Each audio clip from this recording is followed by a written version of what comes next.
On the first day of employment at the Sheriff's Office, and we hire once a month, I meet with the men and women, and I said I expect you to be honest, ethical, and moral all the time.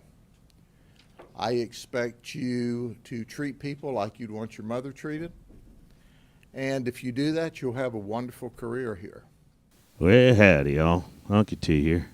Now, it has been some time. I've been really bored waiting for the sheriff to come out with something new, and here we go. Now, before we get back to the main video here, I'd just like to mention that my subscribers is up to 1,490. I mean, that's right close to 1,500. If y'all could help me out and just get that pushed over, I'd really appreciate it. I mean, that's just a round number. It doesn't really mean much more than 1,890 or 1,420 or 1,219, whatever.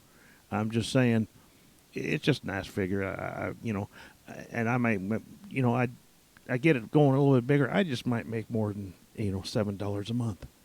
You never know. But anyways, I would appreciate any help, like, subscribe, share, do all that stuff. Sharing's really where it can, help grow this channel. Yeah, and of course, subscribing and ringing the bell helps a lot too. So without any more pleading, let's get on with it. And then I go on to explain that, if you work for a fast food restaurant and they catch you sliding pizzas out the back door to their friends, they will terminate your employment and run you off. But there's a difference. If we find you violating the law at the sheriff's office, we will also terminate your employment, but we will lock you up in the county jail. We're held to a higher standard. You can't police a community if you don't hold yourself to a higher standard than you expect of the people from the community. Then I look at them and I say, do you understand what I said? And I have them all say, yes, sir, I understand. These folks forgot. They forgot what they were taught. They obviously didn't pay any attention to my warning. And as a result, we locked these 3 deputies up on Friday night. These 3 folks were on our crime suppression team.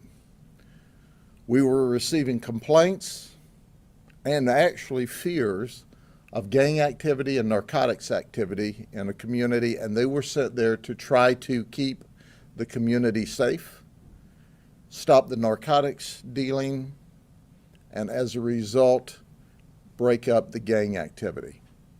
While patrolling in the Winter Haven or the Central District area, they came upon a suspect who ran a red light, John Rosinski, who has been with us for about 3.5 years, stopped the vehicle. He was backed up by Jamal Lawson and Garrett Cook. When they stopped, they asked for permission to search the vehicle, which was denied, which is traditionally what our suspects do. We called a canine. The canine did a search and alerted to drugs. They searched the vehicle and they found in the trunk of the vehicle marijuana and alprazolam, controlled substances. So they arrested the suspect. And in the suspect's pocket, it was a female.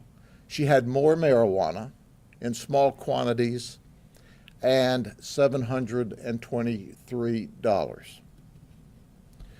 When they wrote in their affidavit to put her in jail, and John Rosinski was the arresting deputy, they wrote that they seized a large quantity of cash. So they wrote it in the arrest affidavit, and they also wrote it in their initial report. So this was on the 21st of December. They take the suspect to jail. They have a day off. They come back to work on the 23rd of December, where John writes his report, and he processes evidence, and he puts several pieces of evidence into property and evidence. But they don't put any cash, any money into property and evidence. What the 3 of them talk about on the 23rd is, uh-oh, the money's missing. They counted it, all three of them at some point in time counted the money and determined it was $723. And then I'll fast forward to the investigation. Rosinski said Lawson had the money. Lawson said he didn't have the money. Rosinski had the money, and Garrett Cook said I never had the money, but they all admitted counting the money. So they decided on the 23rd of December, we've really got a problem here. We're missing money. We've lost the $723. They decided at that point what they would do is they would all kick in and replace the money, which is inappropriate, by the way. But they never did. And they did not go to their supervisor and say, we lost the money. So time goes on. Rosinski even has a conversation and says, you know, I'm afraid before this is over with, I'm going to get arrested for theft. So they still do nothing. Now let's advance into March, when our suspect's felony charges are reduced to misdemeanor possession of marijuana. Once that happens, our suspect calls Property and Evidence and said, hey, I'd like to have my cell phone and my money back. She said it was somewhere under $730. She didn't know exactly how much. Property and Evidence refers her back to the district and to the supervisors where the event occurred. She calls and talks to what we call the RID, Regional Intake Detective. That detective was filling in actually for the RID detective, and she said, look, I would like my money back. So he looks, he pulls up the reports, and he says, we'll get back to you. He calls Rosinski and says, I don't see any money here. Rosinski gets panicked. Rosinski starts talking to his buddies, and I'm giving you the 30,000-foot view because, and you can see in the press release, they have different versions of this conversation. In the meantime, Rosinski also calls down to P&E, Property and Evidence.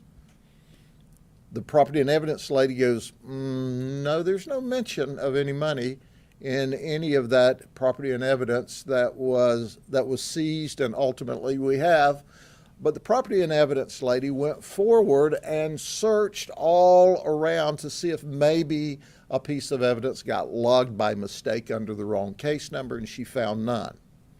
And then Rosinski says, when he called the lady at P&E, he said, call me back on your personal cell phone. So they had this conversation, and he said, did anybody hear you talking to me? Just forget this conversation occurred. She hangs the phone up, and she says to herself, that doesn't sound right. So she goes to her sergeant. Her sergeant goes to Rosinski's sergeant. Rosinski's sergeant calls him in and goes, what is this all about, the money? Don't worry about it, Sarge. We got it covered. I'm writing a supplement report. And the sergeant says, stop. I don't know what you're talking about, but stop what you're doing. Everybody did what was right when it came to their attention by our suspect, who is now the victim of a theft. But these three folks.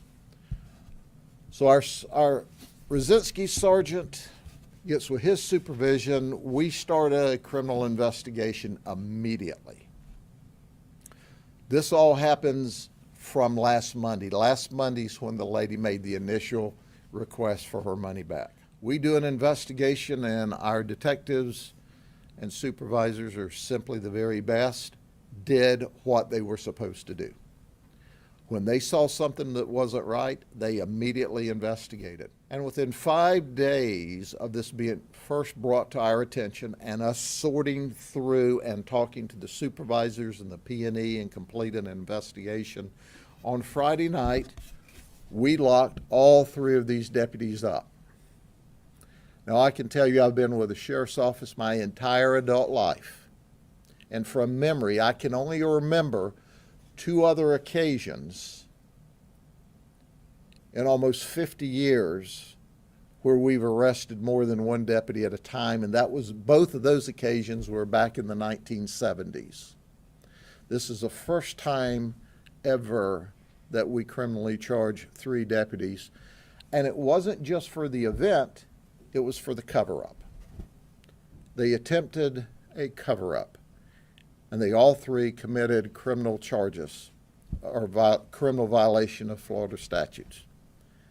Let it be clear that I commend everyone from the suspect who made the initial report to the property and evidence lady who said this call's not right, to the supervisors on the ground when they first became aware, to the investigating supervisors and command staff for doing the right thing, because that's what we do here, the right thing.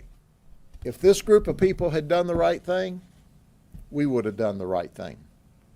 They did the wrong thing, we still did the right thing. We locked them up and in jails where they belong.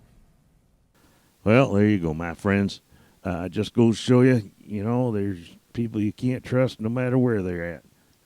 Police, firemen, whatever. Some of them are just bad people. I mean, you get that in the world. So you got to expect that every now and again you're going to have some failings. And, if you look on the YouTube, you see all these police, kind of abusing their power and actually operating outside the Constitution, which they swore an oath to protect. But we're not going to go in that direction right now. That's other guys do those kind of things. I like to sort of concentrate on the positive and all the good work that the police actually do, and they do an awful lot. So that said, just another heads up that I will be doing a live stream. I will put a notice out in advance of when I'm going to do it, and so you'll all will see that. And in the meantime, hey, watch some more videos. I got a bunch of them, so enjoy these ones here maybe, and have a blessed day. You take care of yourself, you take care of each other, and we'll see you soon. Bye for now.